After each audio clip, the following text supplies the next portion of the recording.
Hello, folks. Hi there. So it's another episode of Würfel Cast, episode 44. Topic of the day: top 10 easy teaches, not teachers that I wrote to you accidentally. You didn't see that. I'm like, let's do the Uh, topic easy teachers. I'm like, what? I might have been doing something else at the time and didn't catch it. Yeah. I just put the asterisk like teaches, not teachers, because that would be a weird topic to go by. Sure. That would be, especially because we'd be talking about people that neither of us really knows. Uh, True that. Yeah. But all right. So we're gonna start as always with recent plays, and Hurrah. let me just get to that magic of sharing the screen of the Board Game Geek. And Kyle, why don't you start and tell me what you played so far? Okay, so a game that it was not on our most anticipated games list, but it almost was, that I was really excited to play was Ankh. And it finally arrived. They sent me the playmat first, and so I had a playmat sitting around, and then several weeks later, the actual game arrived. So this is Ankh Gods of Egypt. So this is the third in the series that contains Rising Sun and Blood Rage. Yeah. Thematically, they're not connected, and the game mechanisms are not really similar at all. But they do both. All three have large miniatures, and that's, I guess, their connection. But in this game, you represent a god, and the figure for the god is rather large. It's, I don't know, about 6 inches tall, Yeah, you can and see that here. Yeah. yeah, and Little. you're sort of going around and trying to get devotion, which is points, by mostly by winning combats. And so the way that it works is that there are, on your turn, you've got 4 actions to choose from, and you can choose two, but you have to choose them in descending order down this track. And there are 4 to choose from, so you choose one and you do it, and then you choose another and you do it. But every time you do the action, you move its action tracker forward 1 space, and when it reaches the end, an event occurs. And the event is usually take control of a monument, or put out some camels to divide an area further. But eventually you'll come to some combats, and in the combat, you do everything's worth of a combat point. You play. Everybody plays a card. You've got a deck of the same 7 cards. So I mean, everyone has the same 7 cards. You play one. You resolve its effects, and whoever has the highest combat value is going to win the area. You also win points for controlling monuments. So there's 3 types of monuments. Whoever has the most of each one will get a point, a devotion, and you kind of go through that motion. The combat is interesting, but not the most interesting part of the game. Sort of the play of this track, because you really want to trigger the events, because they only ever benefit you if you're the one who triggers them. So wanting to sort of choose your actions in such a way that you don't set up your opponent for a really good event is interesting. The gods all have different powers, as you would expect, but there's also this table that you have with, I think it's 12 other powers that you can acquire during the game, and those are the same for all of the gods. So, you've got that to think about. Your god can't die, and so having it in the right place at the right time will guarantee that you're able to participate in a combat if you would like to. And I found it enjoyable. I don't know. I still think Rising Sun is the best of the three. This Mm-hmm. one is definitely the easiest of the three to learn. There aren't that many rules. Mm-hmm. There is a weird area control board that you Sorry. can add from an expansion.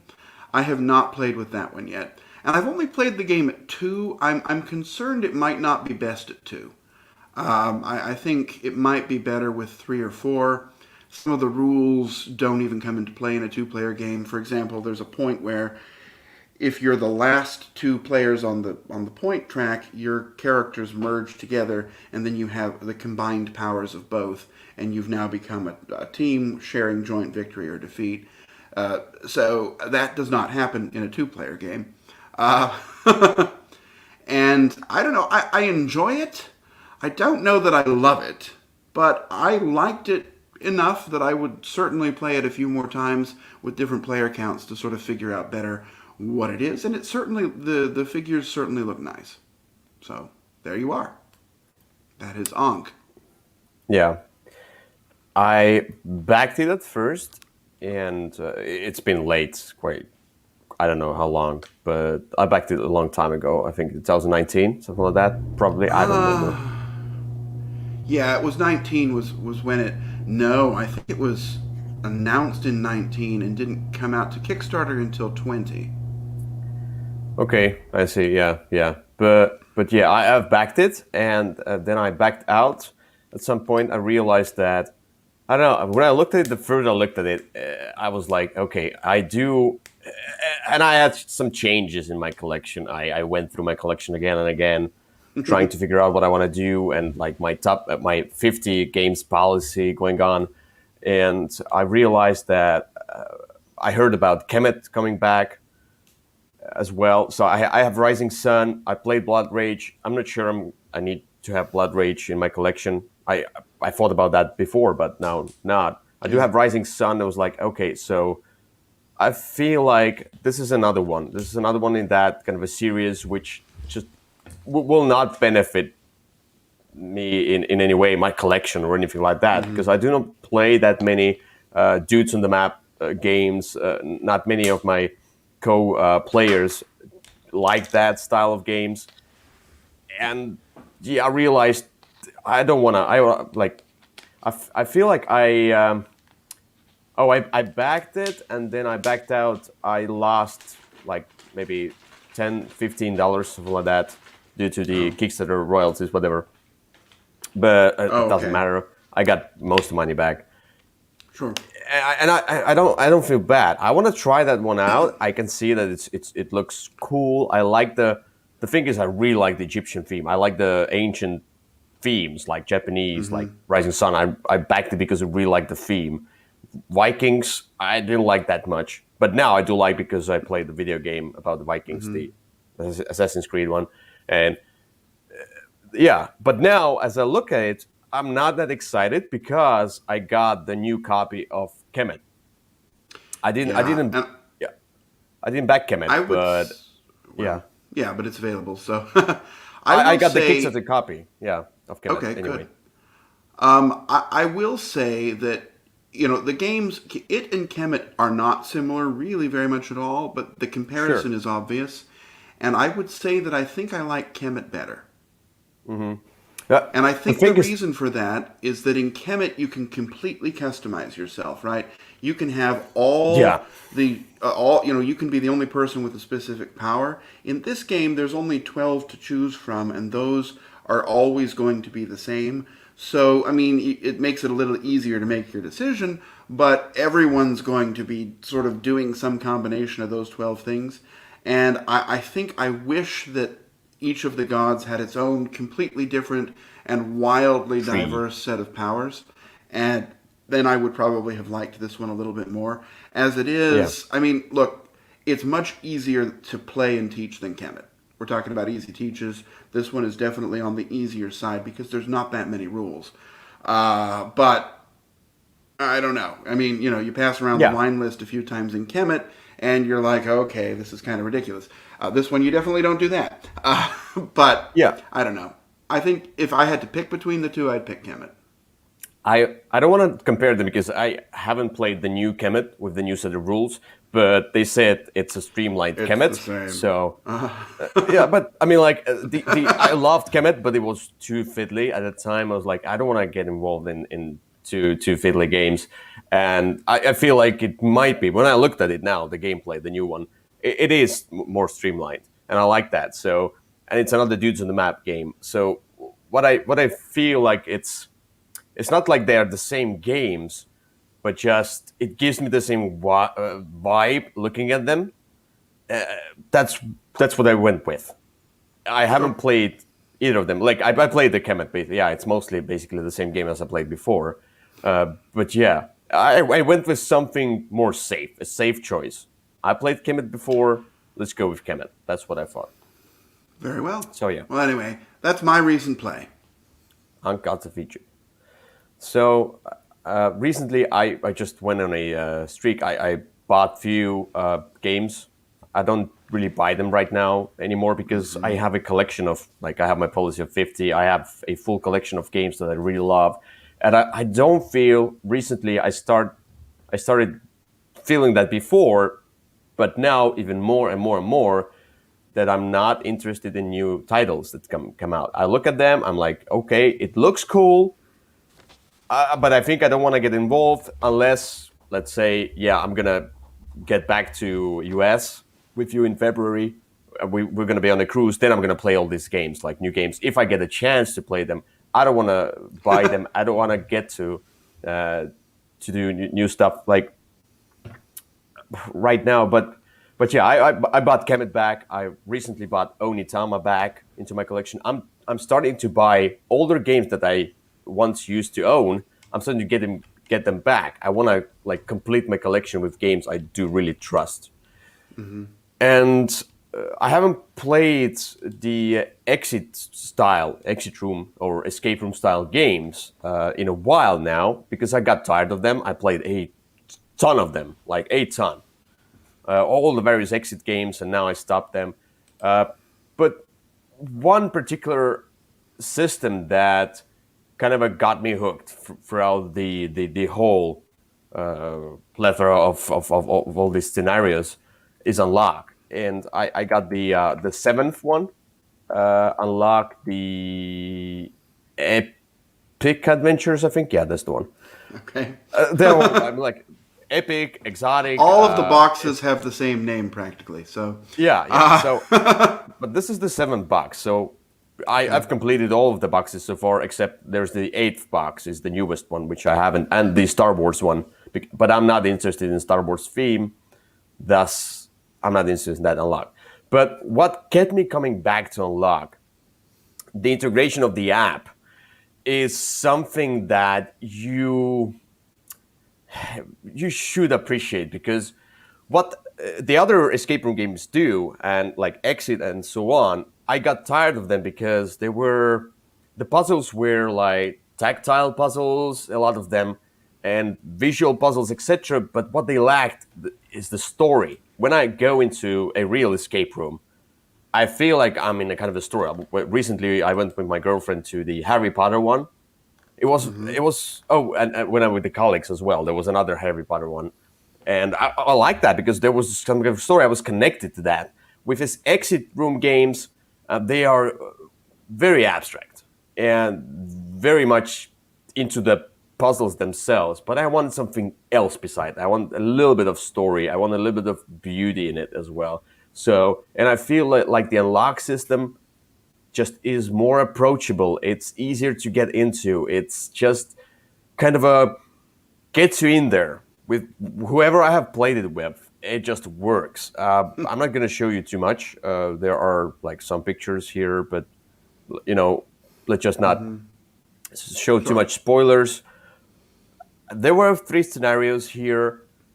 There were the not noir, but the black and white movie type. You go into the thing is that you go into the theater, and kind of the movie sucks you in, and then you are in that black and white movie of okay. whatever the monster, the old like kind of a the iconic monster movie, whatever. And there's the seven dragons. I don't remember the names of these scenarios. The seven dragons or something like that. That was about like the Asian theme, the history of that. Like you want to get into the temple where you get all the wisdom in the world, but it's really hard to get to that teacher who, like, there's the ultimate teacher who teaches you everything in the world, and you need to get to that, and you need to go through some tests and etc.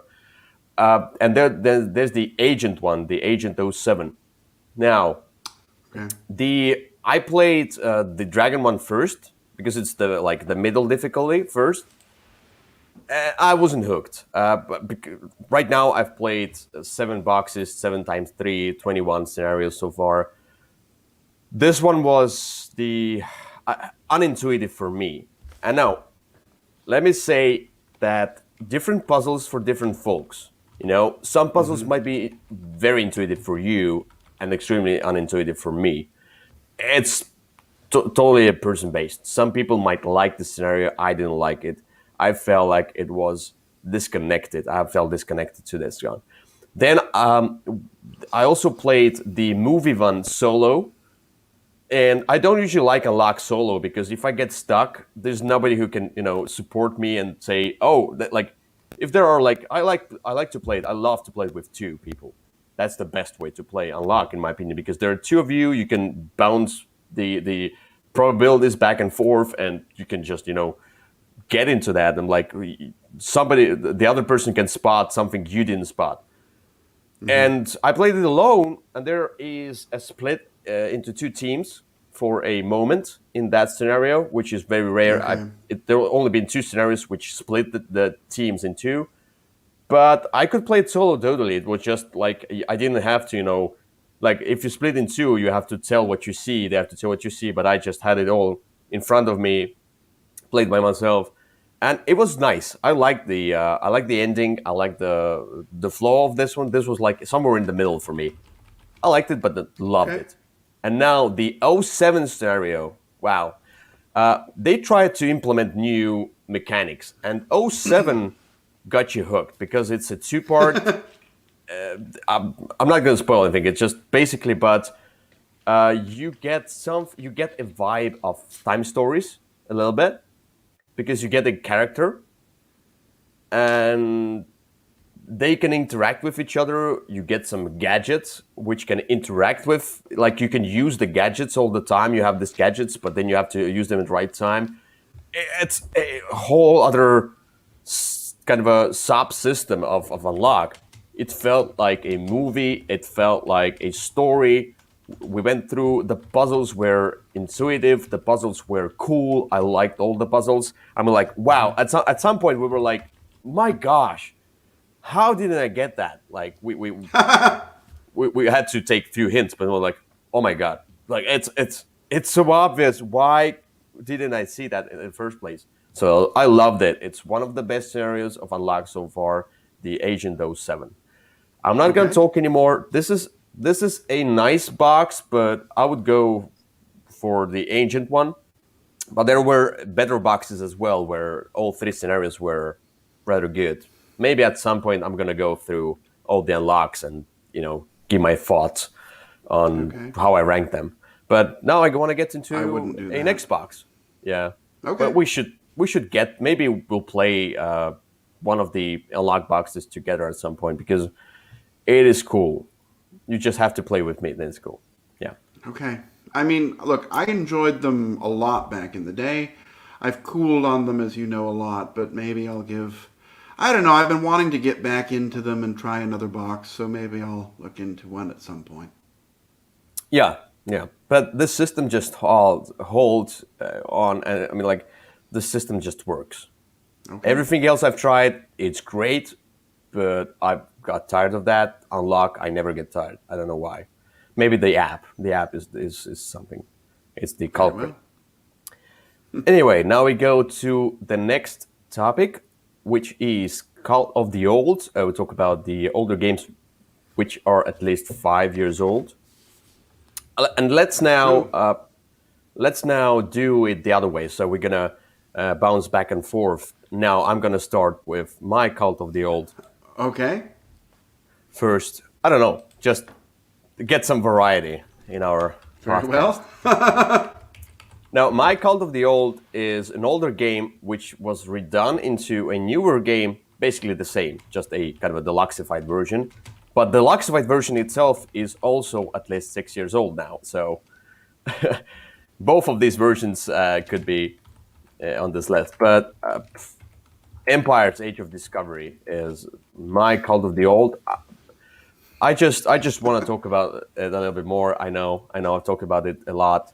Here's the picture, but you know, uh, right now there is kind of the let's say there are problematic themes that people recently talk about colonialism and so on, and I totally understand that.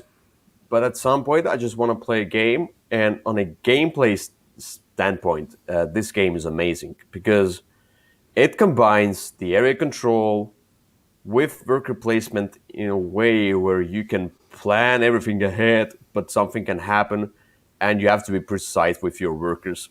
All of your Mm-hmm. workers are different. There are these monks and the soldiers and the captain and the merchant and the usual settler. There's some like basic workers that just do the basic stuff. But as you go into these different spots, you can send all of these different people into a new world, discover the new lands, and this is the basically the area control stuff. But as you send these people into these new lands, they have some kind of special abilities to them. Like, for example, the merchant gives you money for that. The missionary brings more people in. If you go with your soldier into the discovery box, you can discover new lands, and you get some prices, etc. So everything has their own kind of a vibe to that. And there's the builders. The builders are basically the main thing in the deluxified box, the Empire's Age of Discovery. The builders was the expansion for the initial base game, but they put it in because I think it's essential. The builders help you build the different buildings. These are like just powers. These buildings, they're rectangular tiles, and they don't look like they don't look like buildings, but they call them building. But basically, these are like some special powers that you get, and you start feeling different than any other. Now you get an extra soldier each turn, or you can get extra money from here, or you get this, or you get that. It's all different. It all makes you very asymmetric in a way. I love that game because it brings together the idea of there's that war and the warfare box that you can tick, and then you can shoot people with soldiers. But the conflict here is not too big. There's not much war going on or anything like that. It's rather peaceful area control. You just want to get more people in to get points. But the thing that you build up, the engine building up, that you get the goods. The goods are your income. The more it's basically set collection. The more goods you get, the more income you get. But at the end of the game, these are also your points.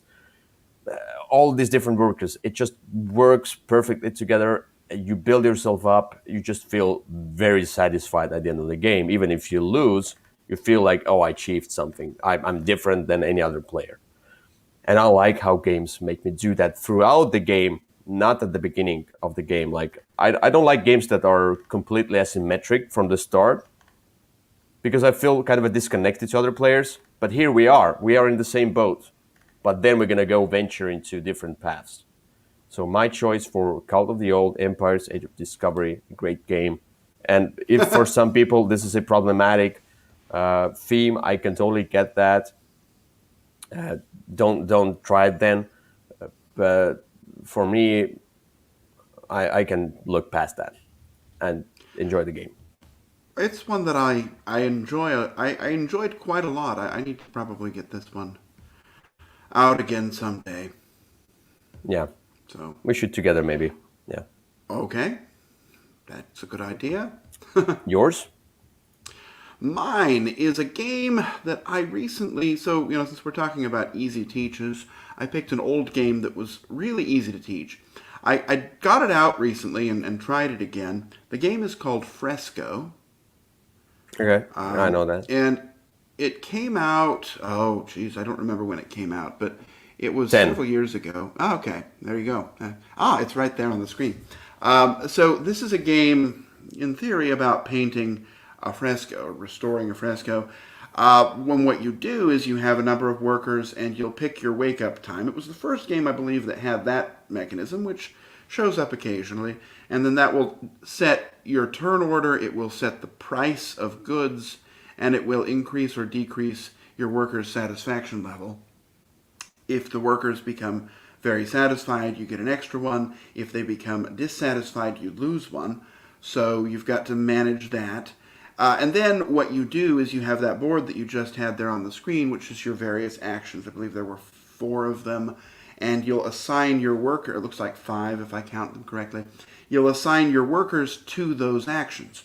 And then the actions will happen in order, left to right, and then in wake-up order as well. And so, for example, if you send 2 workers to go and buy something, well, then when you buy something, you can buy 2 things from 1 stall.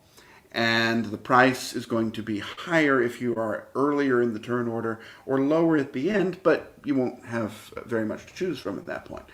And so, you can do that. Then you've got the paints that you buy, and you can mix them together and make different colors. And it's just sort of primary and secondary colors until you add an expansion. And then you can turn those colors in various combinations to flip over the tiles in that center board and create the fresco. And by doing so, you claim the tiles, I guess, and that gives you income as you go along. So it's a very simple game. I think that would be my criticism of it, is coming back to it. It might be just a little bit too simple. Now, you can buy the big box, and it has 50,000 expansions, little modules you can add in. I've tried some of them. Some of them are really weird and kind of distract from the game. Some of them are a little bit more interesting, where you can make sort of higher value colored paints. You can make pink and brown. And those you can get, that they require a lot more to get to, but then they give you a lot more points if you end up being able to use them. So I enjoy that. On the whole, it's a game that holds up pretty well. It still feels relatively enjoyable. Super easy to teach. You could play it with just about anybody. But, if you were a more serious gamer into heavy Euros, you might find this one a little bit light in its loafers. But I enjoyed it. It's definitely an older game, but it certainly looks nice. A lot of love went into the production, and if you buy the new version, not all, but most of the tiles are plastic rather than cardboard. So there is that, Mm-hmm. and that's kind of it. There's Fresco. Yeah, yeah. That's the one I looked at a long time ago. At that point, I was not into this kind of a little bit abstractish point salad type Euro games, dry Euro games. See, I wouldn't consider this one a point salad game. You really only get points from doing one thing. Um, The feeling more. It's and not that like is, I call them all like okay. dry Euro games. Yeah, Oh, but I can see that. Yeah, that might be something I would try nowadays. Not something I would buy.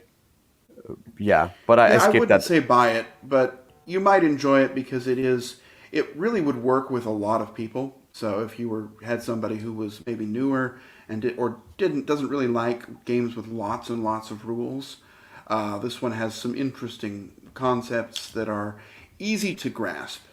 I can see, yeah. But I'm just not into Queen Games designs usually. I look at Queen Games and I'm like, no, I don't want Okay. them. Oh, and that one thing I hate about Queen Games is they put that logo and thing. They just, oh my God. We need to do top 10 game company logos that get in the way of the box art. Oh, okay. There are some, Okay. which I I don't. I hate. think we probably have the same 10, but okay. There we Pegasus. are. Yeah. Okay, so that's Cult of the Old. Let's get to the next topic, which is funky components. So, Kyle, why don't you start? Tell me about a component that you feel is different from the usual ones that we see, usual meeples and miniatures. Sure. Okay. Well, the one I'm going to talk about is from a game that I don't know that I love. I thought it was very interesting when it came out, but uh, it was a little bit too complicated and required more people to learn it and play it than it needed.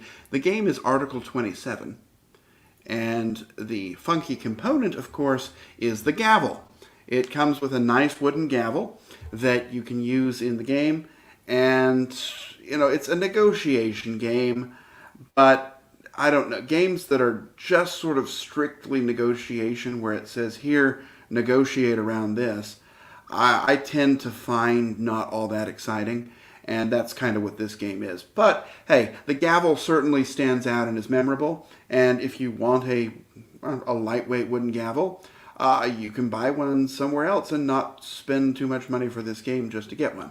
But but hey, it's certainly something that stands out, and the wooden tokens were kind of nice too. It's definitely a nice production, especially for a game from Stronghold, which used to sort of it was kind of known for not always having the nicest production. This one at least had some nice thought put into it.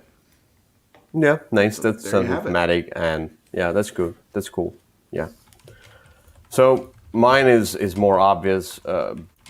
It's been for a while, but the first edition of Mysterium that I tried was the Tajemnicze Domostwo, which is the Uh Polish version. huh. And the first ever Mysterium was basically the Ukrainian version because it came from the Ukrainian designers, and they had this version of Mysterium at first. They went into Poland. Their version, the initial version, had a player screen, a ghost screen, and then Asmodee printed the Mysterium with a great art, and they also made the ghost screen great as well. And if you can see, let me see if here, yeah, you can see that here. The ghost screen itself, the clock is cool. I like that. That's also cool. The orbs, yeah, but the player screen, it's huge, but it's functional. And the biggest problem I had with the Tajemnicze Domosto, the Polish version of Mysterium, I fell in love with Mysterium, but they didn't have any screen, and I think eventually they did the new edition of that as well, where they put the screen in, or like you could buy it separately. I don't remember, but the Mysterium one, the Asmodee version, got this. The Libelul version got this Yes. huge player screen with the kind of a like you could stick the cards in different slots. Right. They had these different slots, and they had like this color coded that you can totally see the whole picture in front of you. It just a cool thing, and I don't know. It feels like there's a game. Like if you sit on the other side of that a ghost screen, it feels like there's a game master, and that game master is giving you orders or anything like that. So I like that component, and it's huge. I mean, It like is a it. huge screen. Yeah, that's my choice. The Mysterium Ghost screen, and here we are, and we have finished the three initial topics, and now we're gonna get to the topic of the day, which is Hooray! top 10 easy teaches. And last time we did top 10 tough teaches, the games that's really hard to teach, and my approach to that was that these are the games that are not just hard to teach from the rules, but get the person through the first game. You know, and Mm-hmm. here I went with the same approach. This is where it's easy to teach these games, but also get the person through. They kind of the games that where I could see people who I played with catch the game halfway, and I didn't have to go with them through their process of doing the different things during their turn. They just could get to that really easy. Mm-hmm. One thing, I tried not to just put in games, small games with just one or two rules. I tried not to go that route because it's Mm. otherwise it could be like a just top 10 small games, and it could be it's I didn't want to do that list. I tried to pick the games which are easier, smaller, and then I tried to get the games that are harder, like there are more rules into them, but they are still rather easy teaches in my opinion. So I tried to mix and match, and so you can go with top 10, but basically these are just 10 games. 10 games, easy teaches, because I didn't know how to put them in any order. I mean, like, is it the easiest to teach?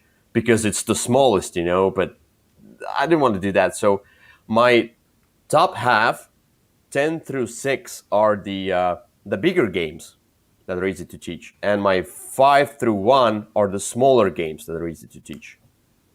So I Okay. did that. Yeah. I wouldn't read too much into the order, although the number one game on my list is the easiest game in the world to teach. So, the one thing I did try to do on mine is not to put too many sort of party type games because those do tend to be easy to teach. There's one that probably would qualify as that, but uh, the rest of them are sort of general, just regular games that you would sit down and play with anybody, even if it wasn't a large group at a party. So, that's kind of the one thing I focused on. I don't know that I'd read too much into the order other than that. Yeah, me neither. But like, just for example, there were some games that I was like, oh, it's easy to teach that game, but even if I had one time where the people had a little bit hard time understanding that, I was like, no, then it's somewhere in the middle. These are the games that whoever I taught it to, they kind of got this and they enjoyed the game halfway through already without me trying to help them. Okay. So without further ado, let's just start with the number 10.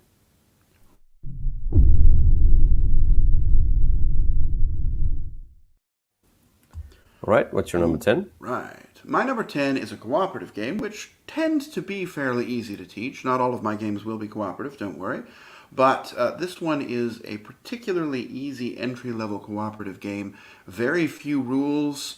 Also, it has nice looking components and an interesting theme. The game is Horrified. Okay. And Horrified is a game where, because you're playing together, it's very easy to sort of say, go over rules. There's not really any hidden information at all. Obviously, you're drawing cards, and the cards have to be resolved. But, if you're playing along, the more experienced player could resolve them. Although, even that is very easy. You just sort of read the card down and do what it says. There's a little bit of rules complexity in that the monsters have different ways to defeat them, but they're not that hard to comprehend. They're also very clearly outlined on the game materials, and it's just a very easy entry weight cooperative game that I find quite enjoyable, but also very easy to teach to just about anyone. Yeah, never played that one, but I could see that definitely. Okay. So my number 10 is the game that I tried to teach to quite a few folks and even my girlfriend.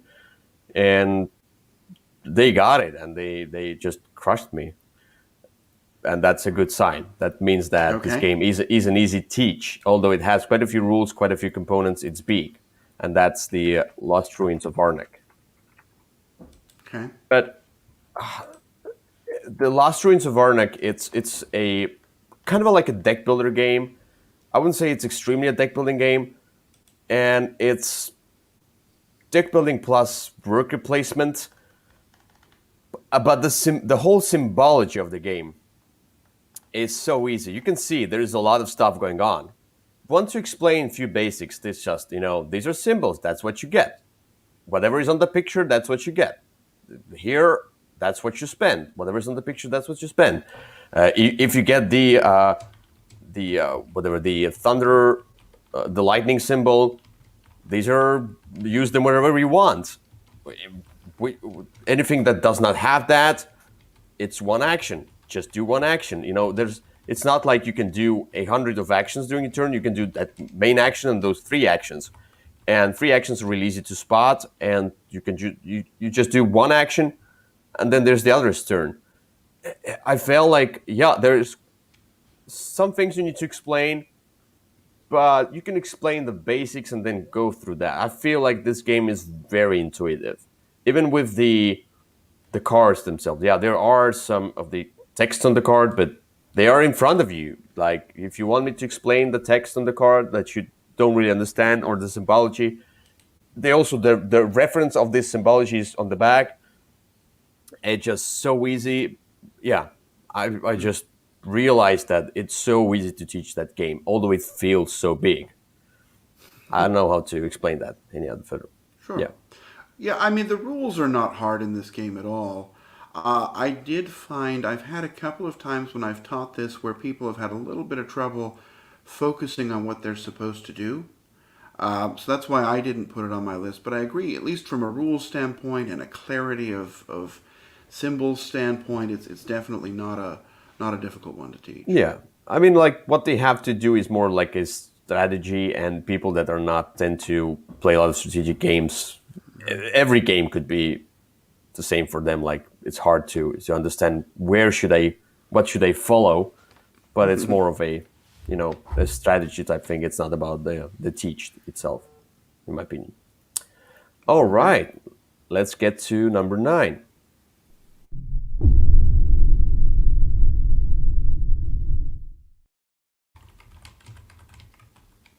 All right.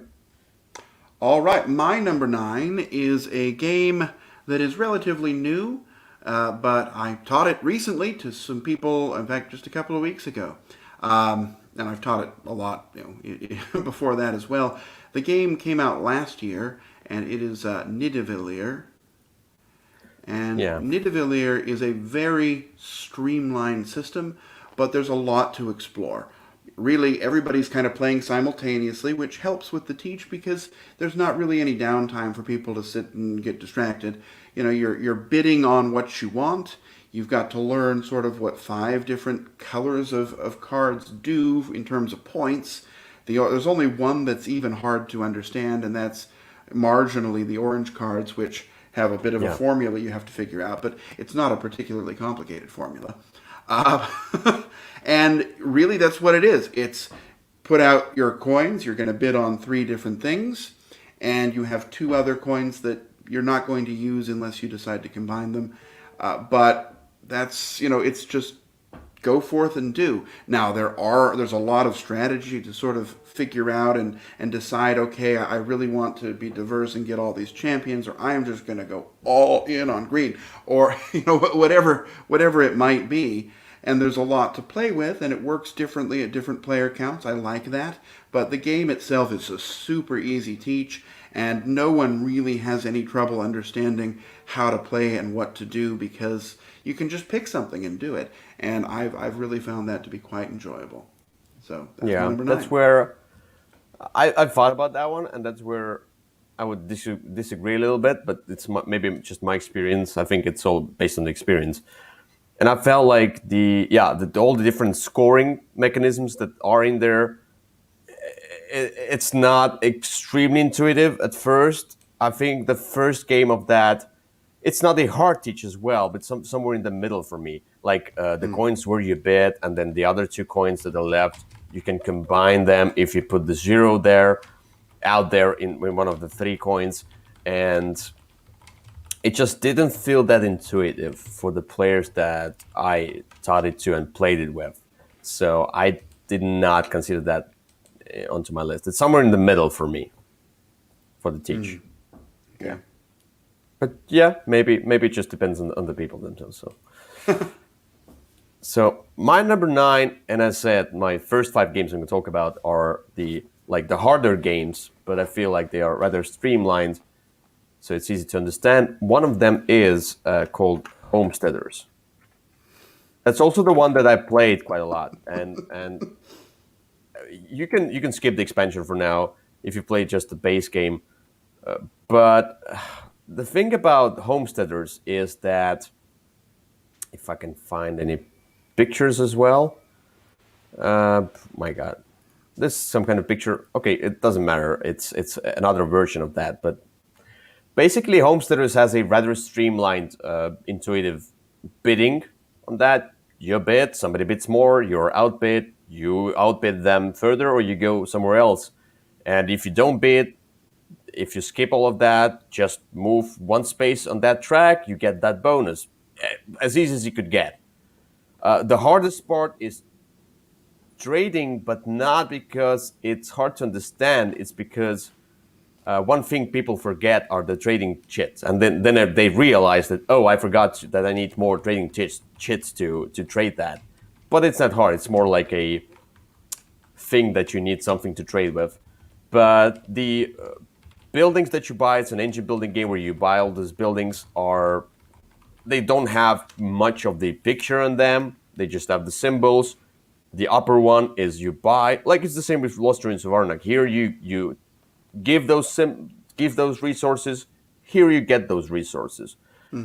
everything feels intuitive. Even if I put the expansion in, the expansion adds few buildings, which are basically the same. There's no other kind of a mechanic, but the new mechanic is the event cards. All that it does, you turn over the card, you see what it says, and you go on. It gives you some kind of a boost to some players or not. That's it. It doesn't add too much of that. So I feel like this game is very intuitive. Everybody I played with, they didn't have trouble of figuring out how to play that. It's just the symbology is so clear, but probably because there's not so much graphic in it as well. So, yeah. True.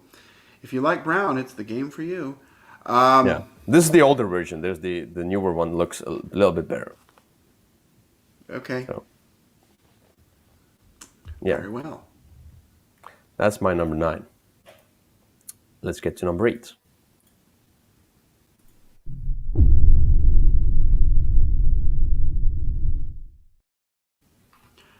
All right. My number 8 is a game that for a long time was just one of my very favorite games.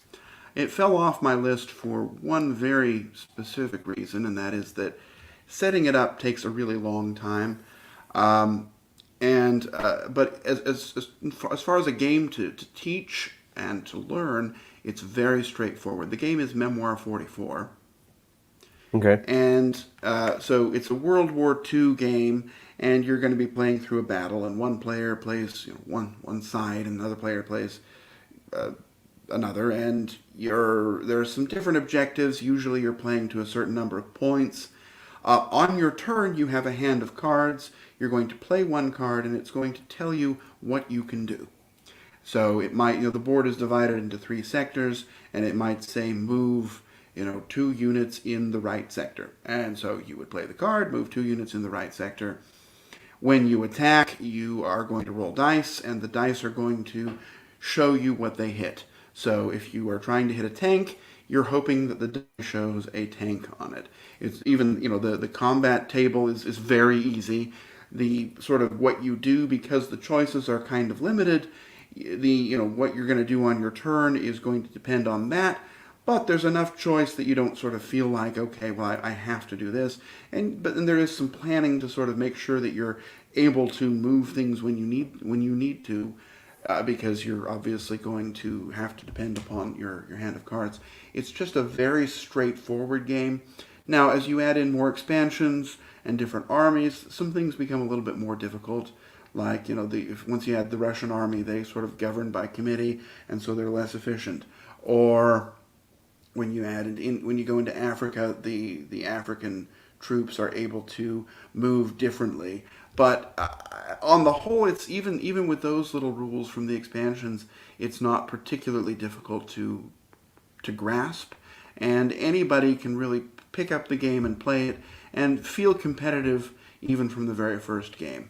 So, some of the more fun scenarios really do take a while to set up, because you're looking through a bunch of tiles and flipping them over and trying to find the right terrain. But once you get it set up, it's just a fabulous game to play, and one that I really enjoy and find very easy to teach. Yeah, that's not something I've ever played, but I can see like Days of Wonder, they do not go with too heavy games.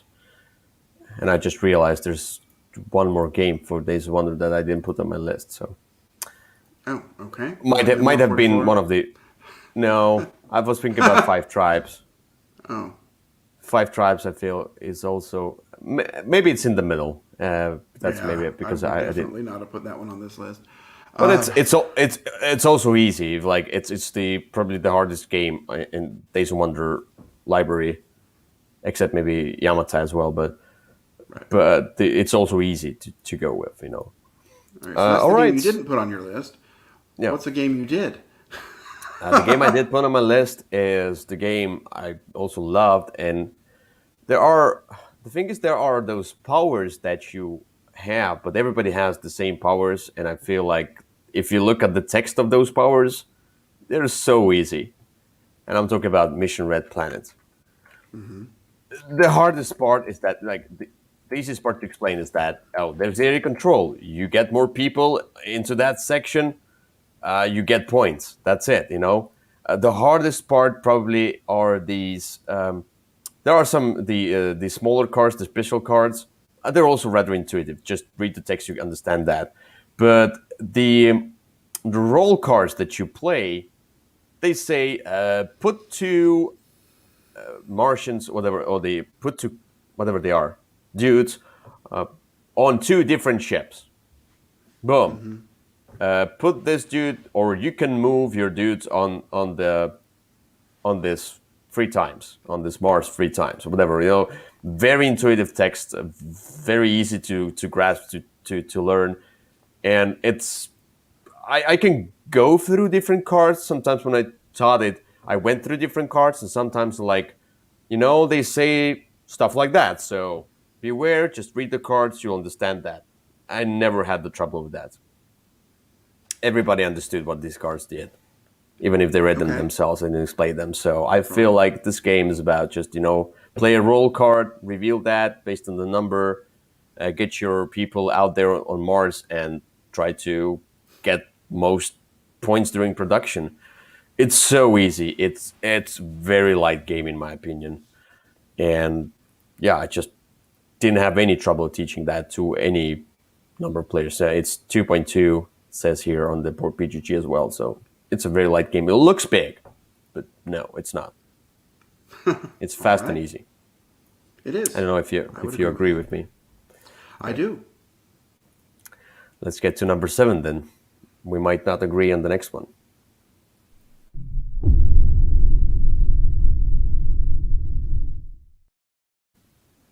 Well, I don't know if you'll have a strong opinion about my game. I don't think you've played it.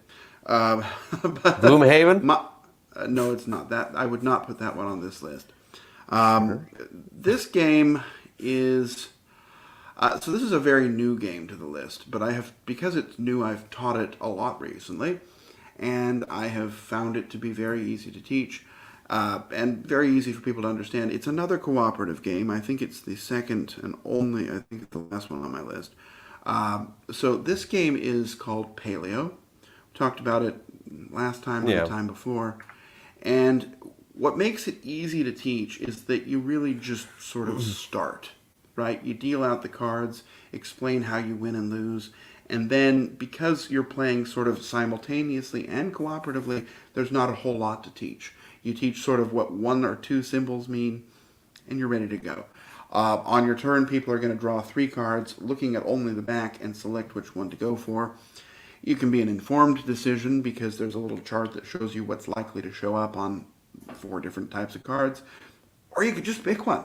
And then you'll reveal them together, talk about how you're going to solve the different events that came up, whether you're going to help each other or not, and just really go forth and play. It's a very easy game to pick up. Now, some of the later scenarios are harder to win.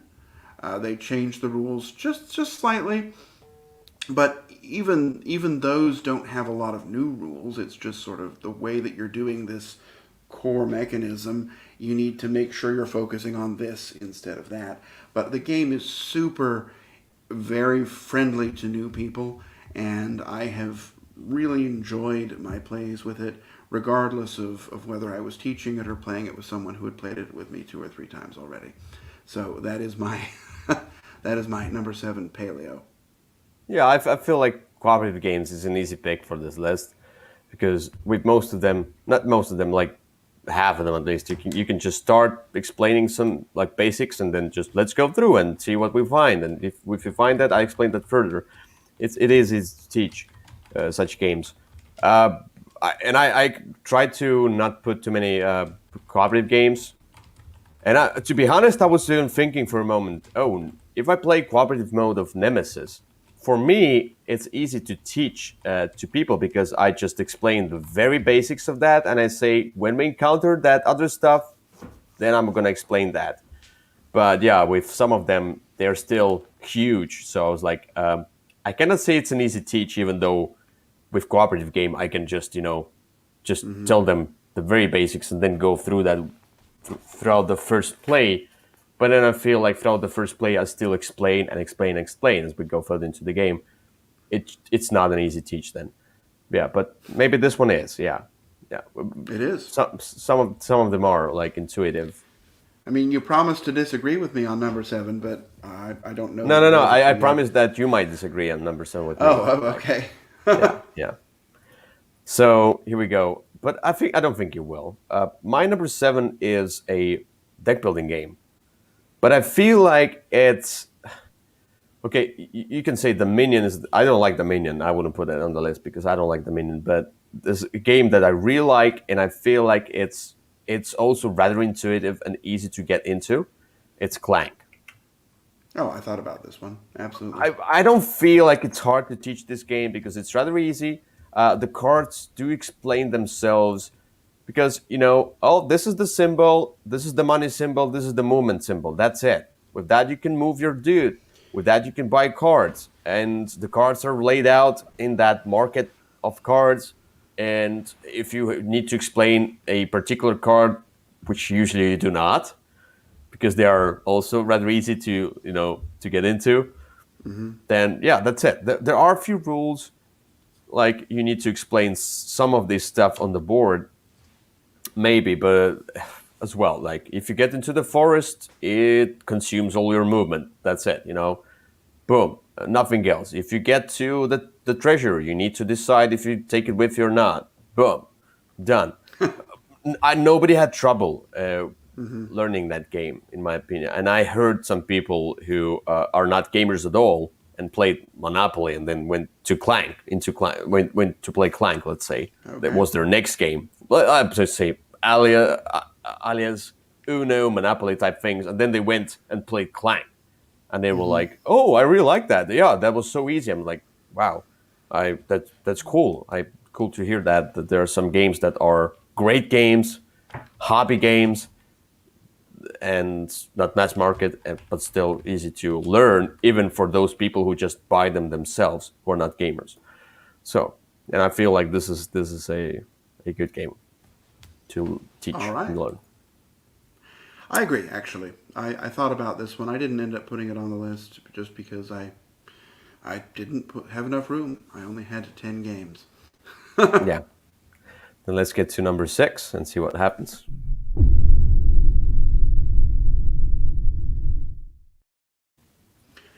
All right, my number 6 is a very easy game to teach. Now, some people might think it has a boring theme because it is very abstract.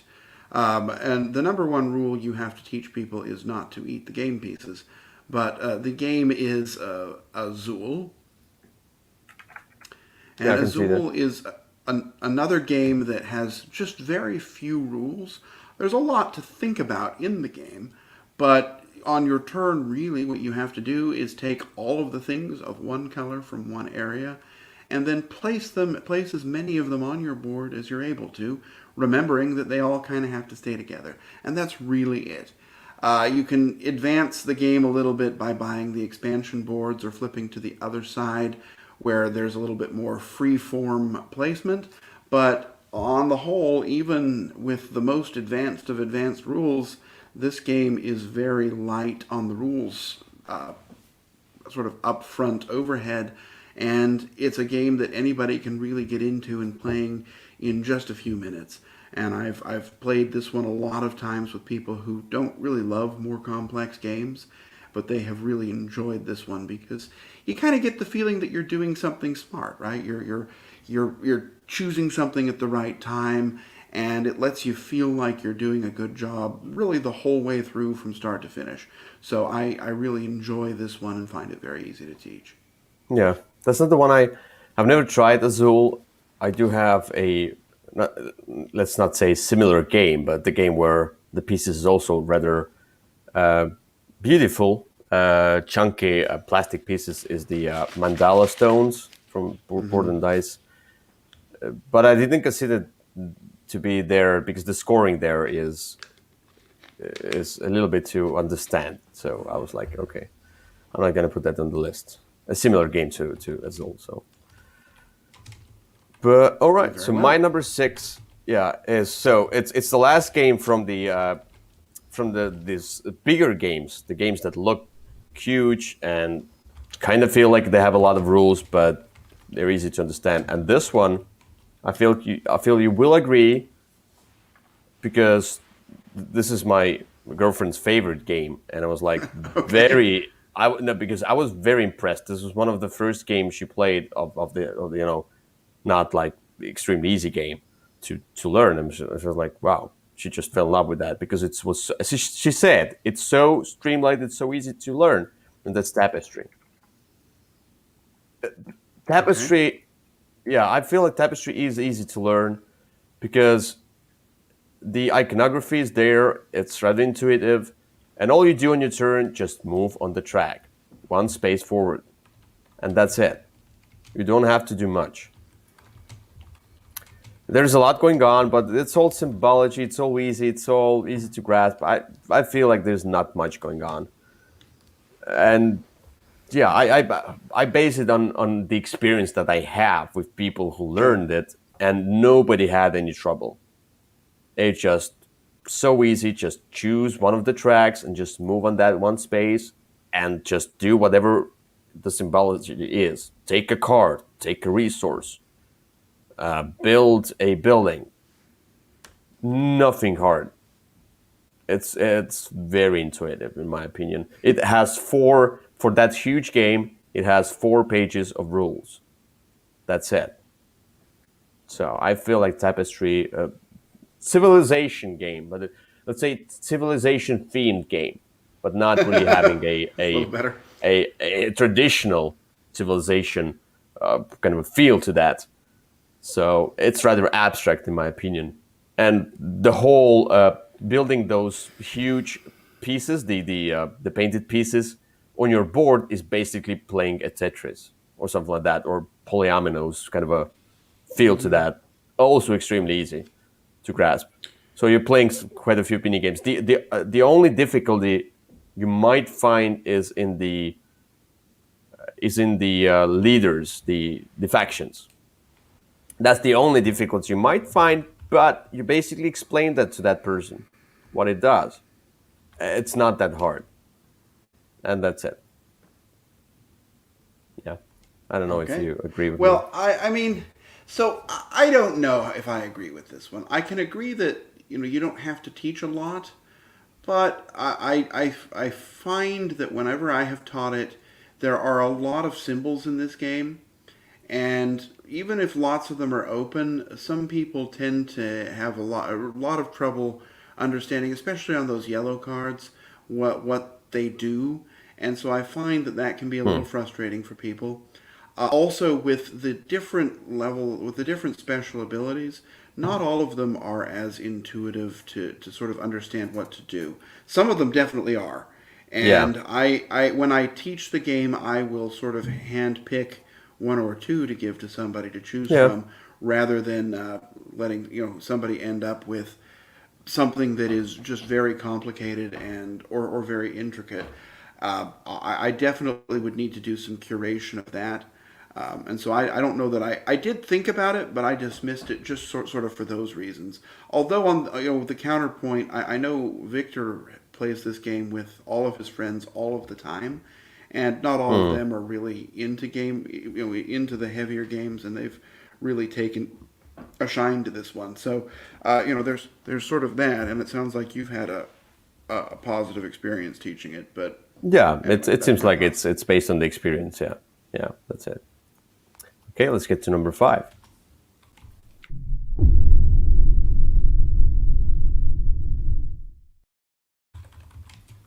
All right, my number five is a game that I taught and played last night. Uh, the game is one of my favorite games. I don't know that I've ever played it with anyone who loves it as much as I do, but that's okay. I really enjoy it, and it's not hard to teach. I will definitely say that, because there's not a whole lot that you're doing on your turn. You've got 3 actions and to choose from, and you get to choose two. The game is unmatched, Okay. and I will sort of say that not all of the characters are as easy to learn and play with, although the core box ones pretty much are. Um, And so what you're doing in the game is you're trying to run around a board and do damage to your opponent's character and beat the character. Kind of like Summoner Wars, which I didn't put on the list, even though I've taught it lots of times. But so it's easy to teach now. Um, but this game, the combat is very simple. You choose a card, the opponent may defend, and you will subtract your number from the opponent's number. That's how much damage you do. There's one special ability per faction, and that special ability is, you learn what yours is and what your opponent's is, and you're there. You're ready to go. Combat is very straightforward, like I mentioned. Ranged combat is very easy to figure out what you can hit because you look at what color space you're in, and you can hit everything else that shares a color. It's just very straightforward, but there's a lot of room to explore, especially now that it's gotten to the point where there are lots of different characters and they all are slightly different. The decks are different, but not so different that you feel like you're learning a new game just because you're playing against Dr. Jekyll and Mr. Hyde this time versus, I don't know, whoever it was last time. I find this game incredibly easy to teach and very satisfying, at least for me. Yeah, I don't know if I completely agree in that because when I played it, I felt like it's not very intuitive, in my opinion. And the other thing that I tried to exclude from my list is the asymmetry. So whenever we have asymmetry from the start, I don't find it an easy teach, in my opinion. But it Like Tapestry? it's not it's not so much asymmetry there. It's just special powers, but you have the whole deck, and this game is about that deck, and the whole deck is different from the other player's deck. That's where I feel like that's my line when I draw about the asymmetry. Yeah. Well, I find as in terms, and that's why I wouldn't put something like Summoner Wars on this because there is so much difference. This one, though, I found the difference not to be as big, Okay. especially in the base box. Most of the decks are, I don't know, maybe about 40% the same. You've got sort of the same set of core cards. Now, as you go into the later decks and the newer characters, they become a little bit more divergent. But at least the four base ones have a lot of the same stuff going on. A little bit different, but enough to make it interesting. But especially the core Duel of Legends box that you see there and the Buffy set. Both of those are really very beginner friendly, I guess I would say. Okay. Okay. Yeah. Yeah. We agree to disagree. No, I'm kidding. It based on the experience as well. You So taught it? no, that's the Oh, thing. So okay. what I learned is like I just tend to not put such games as easy teaches on Sure. the list where there's a symmetry from the start. But my number five, and now this is my five games that are smaller and easier. And one of them is a cooperative game, and it is easy to teach. I can play with anybody. If you put the expansion if you put the expansion in, it might be a little bit, not on a heavier side, but it might add few things, but still extremely easy. That's Last Expedition.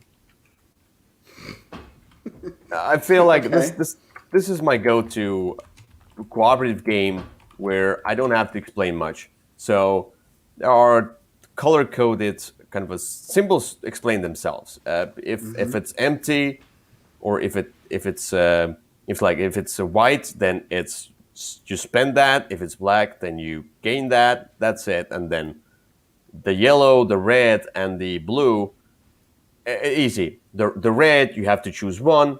Yellow, you have to do all of that. Blue, totally optional. Do or not do.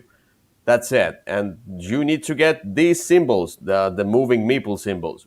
That's it. We play cards. We play cards in numerical order. Then we play cards in whatever order.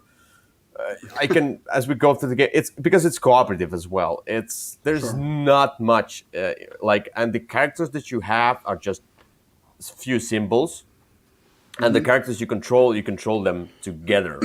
So the only option where you hold the cards to yourself in your hand. That's the only thing. But because all of this symbology is so intuitive, it's easy to grasp that there's not much. There's no text, which adds to that simplicity, I Sure. think, in my opinion, to teaching games.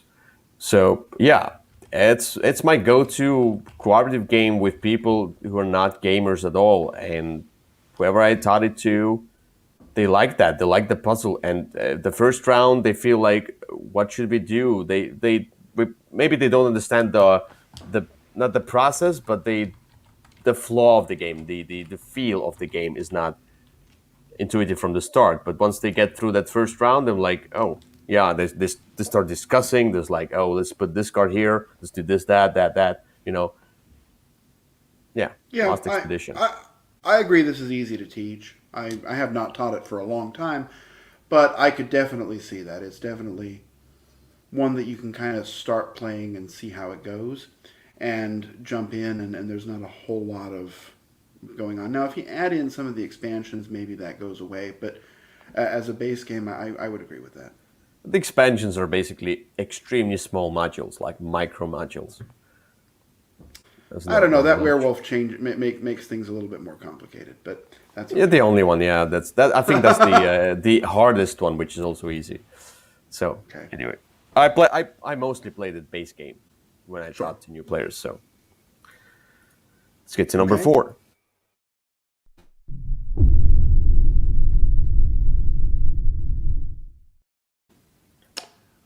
Okay, my number 4 is a very, in fact, all four of the next ones are very easy to teach. I doubt you will disagree, but who knows? The number 4 is a game, it's a two-player only game, but it's one of the best sort of two-player only games if you want something that's very straightforward, also very compact and easy to take with you somewhere. I recently played it quite a few times in Dubai. The game is Jaipur. Okay. Yeah. And in Jaipur, it's what everything that you're doing just really is very easy. On your turn, you're either going to take all the camels, or you're going to take one card, or you're going to trade a number of cards for an equal number of cards. Or that's one option. The other option is you can use the cards to take as many of those tokens as you would like and are able to take. And the what you're doing is you're trying to get the most points. How do you get points? It's very obvious. You take the things that have higher numbers on them. It's very straightforward. The sort of point of the game and the mechanisms and the way that you get there are also very straightforward. Now the strategy can be a little bit more subtle, as it's more of a hand management game than I think you'd realize at the beginning. But it's just really a nice game of not setting your opponent up while trying to take advantage of things to the best that you can. Super smooth and easy to play.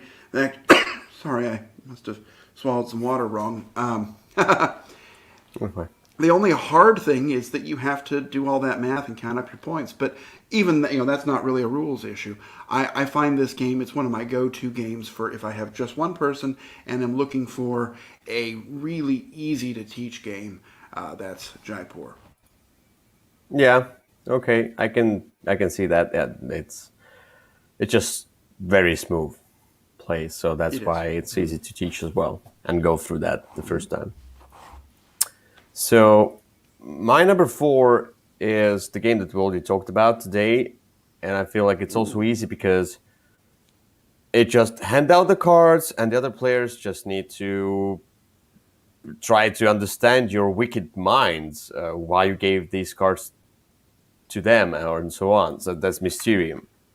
It's Okay. another cooperative game, but you just say you need to find the person, then you need to find the location, you need to find the weapon. I give you this abstract cards, try to understand what I'm trying to say. That's it. There's not much to go with. The only problem of the game it can be long because it's so hard for the ghost player to choose the cards, and the setup is rather long. Takes long, but the whole Mm-hmm. gameplay, you don't even think about the rules. Just hand out the Sure. cards as a ghost player, or if you're not the ghost player, just you get the cards, discuss with your fellow players, try to guess what they're looking Like what's your card? What's your combination? Mm-hmm. Nothing else. And it's a great cooperative game in my opinion. That it's beautiful as well. I feel like it's been my kind of a go-to, one of the go-to Mm-hmm. games with a little bit greater number of players, from like 5 players and so on. It could be still that, you know, good Sure. experience for those who are not gamers, and I show them that, which is beautiful. It has gameplay, it has a bit of that twist, and they're like, "Oh, what else do you have?" You know, that's that kind of a game. Good. Mysterium, my number 4, is it? Yeah, and I tend to say that it's a small game because it has huge table space, but To say it's a that's small not game. small, but I mean, like rules-wise, it's not very heavy. yeah, I mean, gameplay wise, it's small. There's not much going on. It's all the same. Just, there are different categories of cards, but you do the same thing 3 times. That's it. So Okay. let's get to number 3.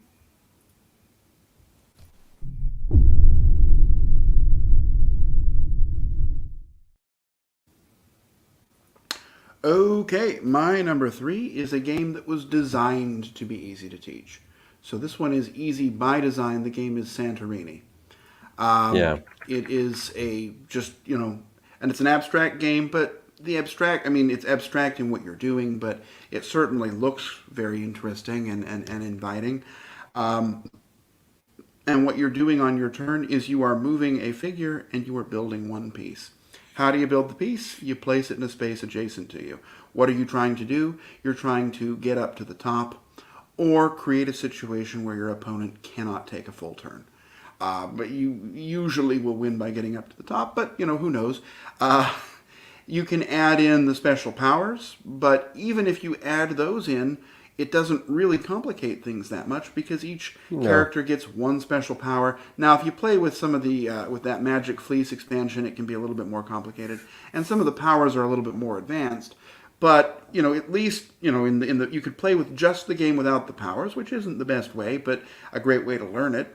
And then you can add just a couple of them in, and you're going. You've got plenty to play with and plenty to experience, and really not hard to pick up for any level of gamer, with regardless of how much experience you have. Just a lot of a fun and very satisfying game to play, but really very easy to learn. yeah, Assuming you play it with 2 players, which you should never, you should only ever play it with 2. yeah, yeah. Regardless of what the Well, box says.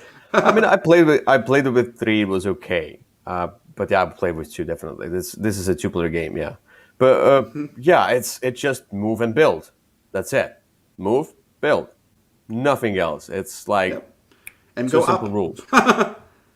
Yeah, but it's move. You can jump up from here. Okay, move. This one I didn't put it on my list, not because it's not an easy teach. I totally agree with that. It just I didn't want to put too many abstract to easy games on this list. I tried to bring in variety, and I have another game of that sort that's on my list. Is going to be further on my list. So yeah, it's just because I didn't want to put too many similar kind of a feel type games, Okay. on this list. But it's totally there. I mean, like we could just do 50 games that are easy teaches, easily, and I don't know how to put them into whatever the order. There's no order to them, so I It just is picked 10. difficult. I just picked 10. Try to bring variety in different mechanics. So my number 3 is another mechanic. Let's say that's another kind of my go-to, or what was my go-to mechanic as it is. It's Yahtzee. Yahtzee is rather easy. Roll the dice, choose some, roll other, choose some, roll last time. It's not hard to explain. And the easiest one, an introductory game, is King of Tokyo. Oh, okay.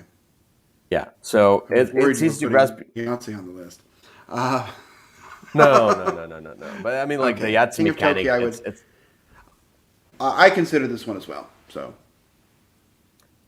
I feel like it's easy. The only problem would be those different cards, which are have text on them, and the powers. Some of the text and powers are not so easy to get into. You read through them, but they are all on the display. You can just explain these cards. Everything else, just roll the dice, save some stuff, and roll again. Save some stuff, roll third time. That's it.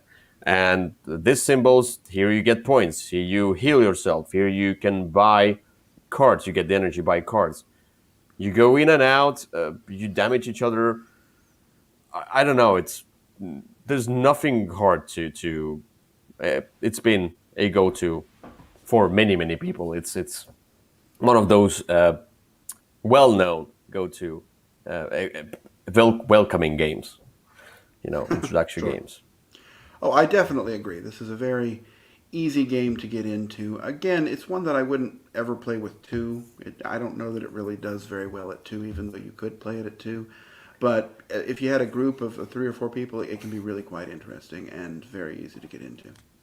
Yeah, it's a great four-player game. Yeah, in my opinion. Let's get to number 2.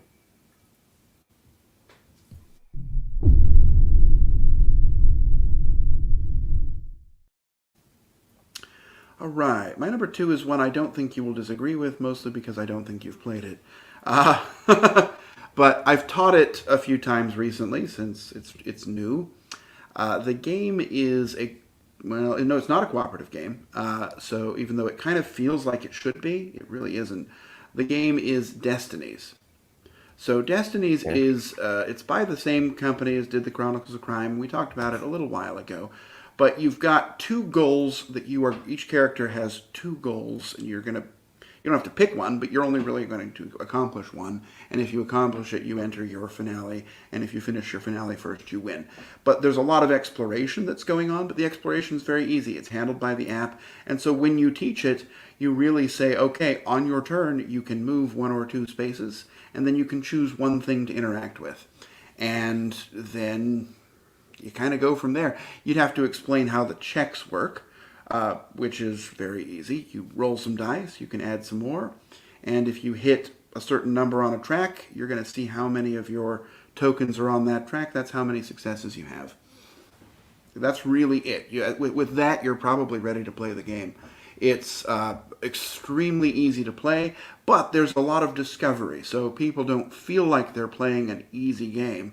They feel like they're having some discovery and a lot of agency and figuring things out. Okay, I need to find two Christian relics. Where are they going to be? And if you don't know, well, you can use your action to ask a character in the game, and he might suggest, Christian relics might be in a church. Something like that.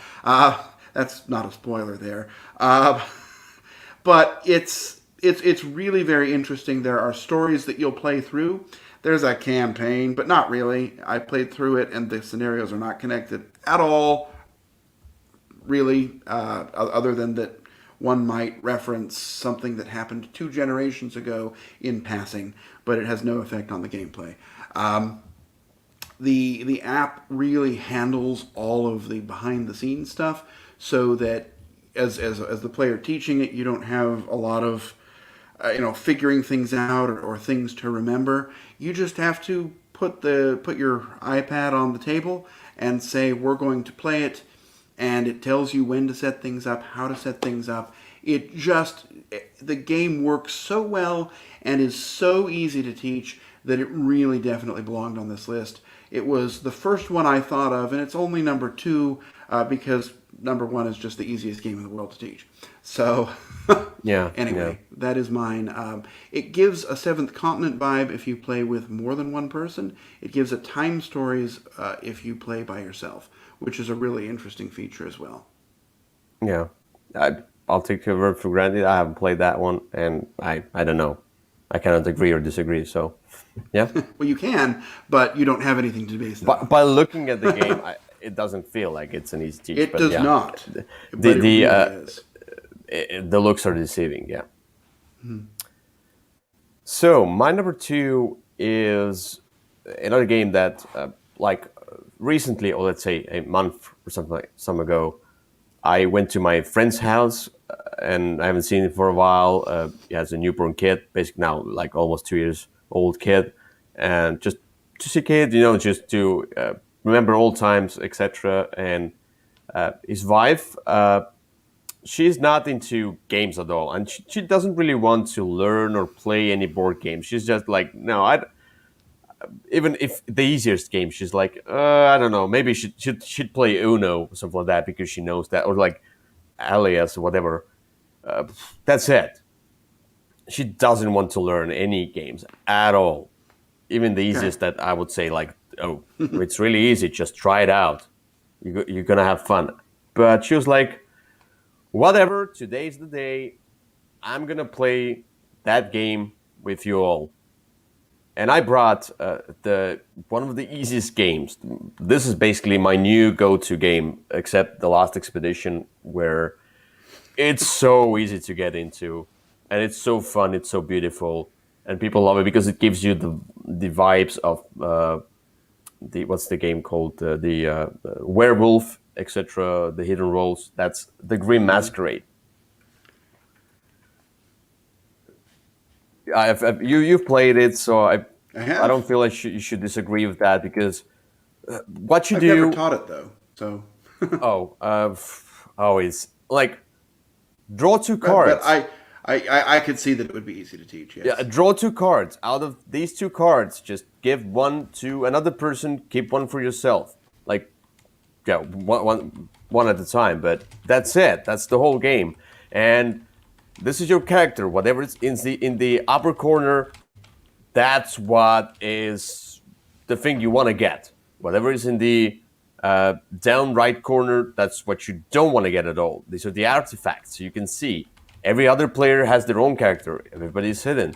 Let's just do that. Let's say, the only things that have the text on them are the actions. But when I teach the game, I'm like, oh, you have two cards of the same color or the same artifacts. Do you want to do the action now? And if I go through that first round of playing, the second round, or the third round, it's based on 3 rounds. Everybody is already involved and trying to Hmm. guess. Except the first round, they are getting into that because they're like, "What should I collect?" or something like that. But rules wise, it's extremely easy and it's beautiful. It's approachable. The iconography is clear. It's just there, big pictures. Nothing you Oh, should worry about. And I said that wife who she's not into games at all. She doesn't want to play games. She enjoyed that. My friend later said that he was extremely surprised that his wife played the game and enjoyed it. Like, wow, I never saw her enjoying the board game or something like that. So yeah, that's a great okay. game. I feel like the more I show it to other players or people, the more I can see the simplicity and beauty of the game. And I really hope that somebody brings out the expansion to that game. So if I want to spice it up, I could get to that. But Okay. I'm not sure it's going to be there, but we'll see. Who My number knows? two is it? Yeah, yeah. The Green Masquerade. Well, I can't disagree. I've never taught it, but I certainly, like I said, I've played it and I enjoyed it, and I could see how it would not be particularly difficult to teach because of all that's going on. So, No, say just draw a card. Do you want to give it away hmm. or keep it for yourself? Keep it for yourself? Fine. Put it in front of yourself. Draw another card. Give it Yep. to another player. Well, that's yeah. Anyway, let's get to number Yep. one. Oh.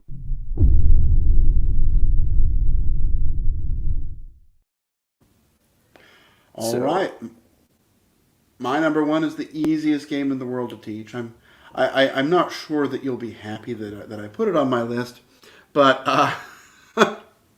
but hey, it's my list and it's easy to teach. I taught it recently and played it with a group of 9 people. Um, but it works with most any size group. It's does it very start short. with happy? It does. It I is. see. The game is Happy Salmon. It is the easiest game in the world to teach. It is.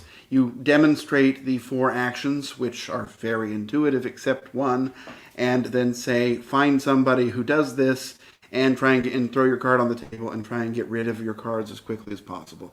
It is a super easy teach, There's almost no rules. You know, it's certainly not a heavy strategy game, but it is a lot of fun.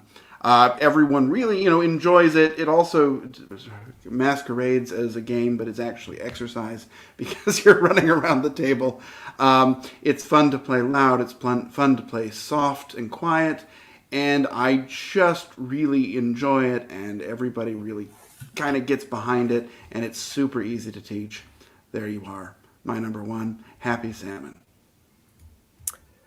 Yeah, yeah, it is. It's just a party game. It's an easy It pick is. there, but It's the only party game on my list. So yeah, yeah. So for that two-player abstract game, and I played it yesterday. I said that I got it back into my collection, and I showed it to my friend. It was like I just put it out there. I said it's the checkers meets chess kind of a feel to that, and that's Onitama. I mean, sure. there's nothing really to teach. Just look at these cards, two cards in front of you. You have to move based on these cards. That's it, Yep.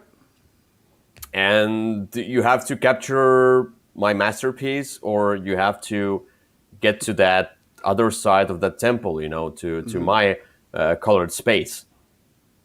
Yep. He didn't ask a thing. He just listened to the rules for like half a minute or 1 minute, whatever I explained it, like maybe half a minute, and we're already playing. He was already strategizing, and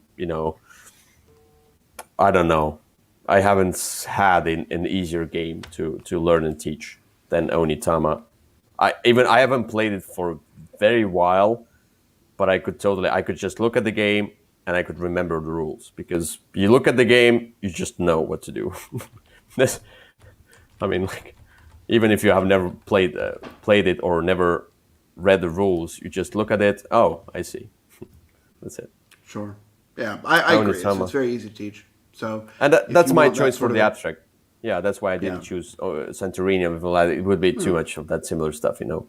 that's true. I could see one or the other. I don't know. I guess I think I prefer Santorini to Onitama, but I like both, and I would agree that this one is very easy to teach. Now, I think the new expansion that's coming up will be the opposite of easy to teach, but Yeah, I haven't but looked into the that. game that exists now is very easy to teach. So Yeah, one thing I would say why Santorini is harder, not harder to teach, but why I would choose this one over the other one. Santorini is a kind of a 3D based puzzle that you go up. This one is very straightforward 2D, and it reminds of chess and checkers. And because people know chess and checkers, mostly people do really know these games. It's kind of a more intuitive to them than Santorini, especially with the special power Santorini. So, yeah, that's all it. right. Well, I do But not disagree with your choice. yeah, but that's our list, and let's get back to the main screen here. That's it for today's episode, the Würfelcast episode number 44. And we've done the tough teaches, the easy teaches. Let's do the middle teaches as well. I'm kidding. It's not hard to teach, but it has some rules. No, Yeah, it's hard, but that's not hard. that's I all. don't Yeah, think we should do that list, but yeah, sure. But we're gonna do something. We're gonna meet in 2 weeks. all If right. something changes, we'll let you know. We'll figure it out. But usually Very it's well. every other week. So everybody, thank Mm-hmm. you for watching, and we'll see you in a few weeks. In a couple weeks. Couple Sounds weeks, good. yeah. Have a nice All day. right. Bye bye. Bye bye.